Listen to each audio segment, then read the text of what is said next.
Halo semuanya. Di sini kita akan mencari resultant moment sebagaimana terlihat pada gambar.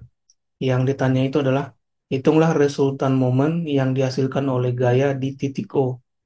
Maka kita akan mencari resultant moment di titik O ini akibat adanya gaya 100 Newton, 80 Newton, 120 Newton, 50 Newton dengan jarak yang sudah dibuat pada gambar ini. Maka untuk menyelesaikan contoh ini, kita bisa membuat gambar yang lebih sederhana, yaitu menyederhanakan batang menjadi garis. Maka akan lebih mudah kita melihat posisi dari si gaya dan juga jarak-jaraknya. Nah, untuk menyelesaikan ini, momen resultan di titik O itu adalah kita bisa membuat dengan persamaan momen resultan di titik O itu sama dengan sigma momen di titik O. Dengan momen berlawanan arah jarum jam itu adalah positif dan searah jarum jam itu adalah negatif. Oleh karena itu, kita akan mencari momen di titik O akibat masing-masing gaya ini. Kemudian kita jumlahkan semua momennya. Itulah yang dimaksud dengan momen resultan di titik O. Sekarang kita cari yang pertama adalah akibat 100 Newton ini.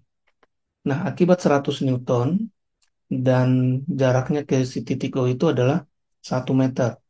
Dan itu adalah tegak lurus karena kita harus ingat lagi dasar dari persamaan momen itu adalah momen sama dengan F dikali D yang tegak lurus. Maka kita harus mencari yang tegak lurus antara gaya dengan jarak ke titik yang ditinjau tersebut. Maka akibat 100 Newton jaraknya adalah 1 meter ke titik O dan dia sudah tegak lurus, maka boleh dibuat di sini dalam bentuk siku. Nah, karena ini nanti momennya adalah memutar di titik O searah jarum jam, maka dia negatif. Maka di sini boleh kita tulis sama dengan negatif 100 Newton dikali dengan jaraknya 1 meter. Kemudian kita lihat akibat 80 Newton ini.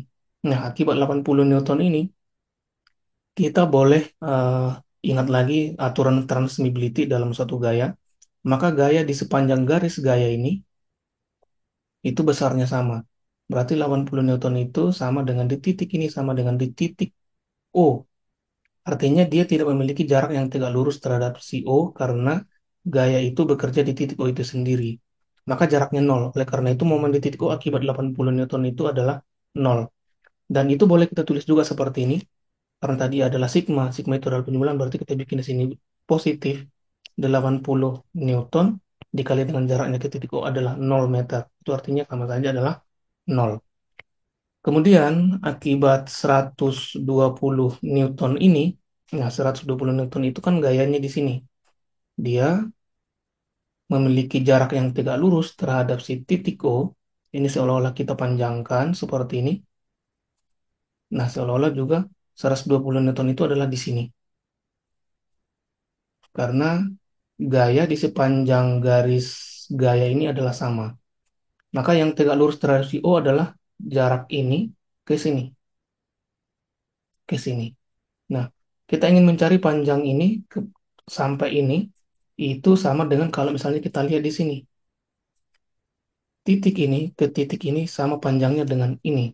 Berarti karena ini sudah diketahui 2 meter dan di sini adalah sudutnya 60 derajat, maka ini adalah berbentuk segitiga. Kalau misalnya ini kita pindahkan, dia akan bentuknya seperti ini. Nah, panjang ini adalah sama dengan ini, dan ini adalah sudah 2 meter, dan ini ke sini nanti adalah itu yang akan kita cari juga nanti. Maka untuk mendapatkan panjang titik ini ke titik ini, katakanlah panjangnya itu adalah Y, maka kita boleh menggunakan sinus. Ini adalah sudutnya 60 derajat, berarti sinus 60 derajat adalah depan per miring. Maka sinus 60 derajat sama dengan Y per 2 meter. Sinus 60 ini itu sama dengan per 1, kita kali silang. Y dikali 1 adalah Y, 2 meter kali sinus 60 adalah 2 meter kali sinus 60 itu adalah 0,86, dan itu besarnya adalah 2 meter kali 0,86 adalah 1,72 meter. Berarti panjang ini ke sini adalah 1,72 meter. Maka momen di titik O akibat 120 Newton itu adalah 120 Newton dikali dengan jaraknya 1,72 meter. Lihat arah panahnya ke kanan, maka dia akan memutar di titik O searah jarum jam. Berarti kita boleh menulis itu adalah negatif. Negatif 120 Newton dikali dengan jaraknya yang tegak lurus adalah 1,72 meter. Nah, kemudian gaya yang terakhir adalah akibat 50 Newton ini. 50 Newton ini kalau misalnya seolah-olah kita panjangkan garis gaya ini, dia sampai di sini sekarang, dan yang tegak lurus terhadap titik O adalah dari titik ini sampai dengan titik ini.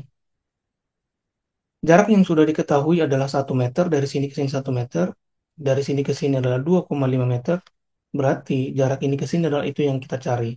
Bagaimana cara mencari ini ke sini? Kita lihat lagi segitiga yang tadi.